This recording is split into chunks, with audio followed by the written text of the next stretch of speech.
HCU భూములపై విచారణ రేపటికి వాయిదా పడినట్లుగా మనం తాజా సమాచారం చూస్తున్నాము. రేపటి వరకు కూడా చెట్లు కొట్టివేయొద్దని హైకోర్టు అయితే ఆదేశాలను జారీ చేయడం జరిగింది. ఈ నేపథ్యంలో రేపు మధ్యాహ్నానికి విచారణను వాయిదా వేసింది కోర్టు.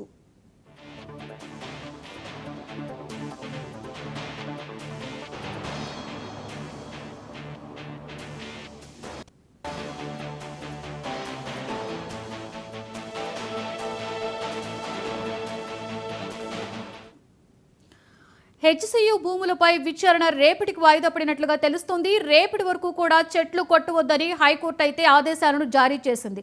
ఈ నేపథ్యంలో విచారణను కోర్టు రేపు మధ్యాహ్నానికి వాయిదా వేయడం జరిగింది.